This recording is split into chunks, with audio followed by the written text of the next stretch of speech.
हरे श्री गुरुपवनपुरपते पाहि मां पाहि दशकं 95 आरावद् श्लोकम् चित्तार्द्री भावमुच्चैर्वपुषि च पुलकं हर्षबाष्पञ्च हित्वा चित्तं शुध्येत् कथं वा किमु बहु तपसा विद्यया वीतभक्तेः त्वद्गाथा स्वादसिद्धाञ्जन सततमरीमृज्यमानोऽयमात्मा चक्षुर्वत्तत्त्वसूक्ष्मं भजति न तु तथा अभ्यस्तया तर्ककोट्याम् चित्त आर्द्री भावम् उच्चैः वपुषि च पुलकं हर्ष बाष्पं च हित्वा चित्तं शुध्येत् कथं वा किमु बहु तपसा विद्यया वीतभक्तेः त्वत् गाथा आस्वाद सिद्ध अंजन सततं मरी मृज्यमानः अयम् आत्मा चक्षुः वत् तत्त्वसूक्ष्मं भजति न तु तथा अभ्यस्तया तर्ककोट्या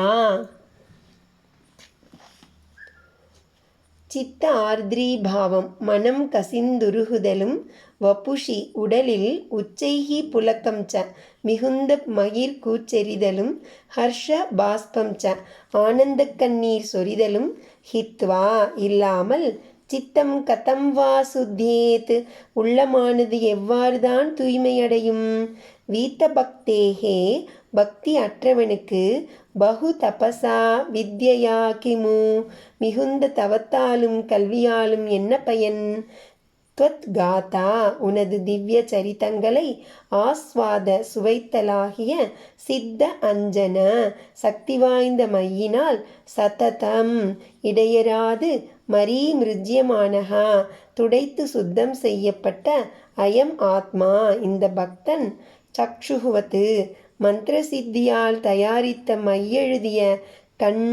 நோய் தீர்ந்து பொருள்களை தெளிவாக காண்பது போல் தத்துவ சூக்ஷ்மம் பரதத்துவத்தின் நுட்பத்தை பஜதி உணர்கிறான் அபியஸ்தையா நன்கு பயின்ற தர்க்க கோட்யா கோட்டிக்கணக்கான தர்க்க சாஸ்திரங்களாலும்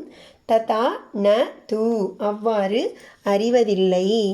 சித்தத்தில் கசிவும் உடலில் மிகுந்த சிலிர்ப்பும் ஆனந்த கண்ணீரும் இல்லாமல் சித்தம் எப்படித்தான் சுத்தமடியும் பக்தி இல்லாதவனுக்கு மிகுந்த தவத்தாலும் வித்தையாலும் ஆவதென்ன சித்தாஞ்சனம் தீட்டப்பட்ட கண்ணை போல் இந்த ஆத்மா உமது கதாரசத்தை ருசித்து அனுபவிப்பதால்தான் தத்துவ நுட்பத்தை காண்கிறது கோட்டிக்கணக்கான தர்க்கங்களை அபியாசம் செய்வதால் அன்று.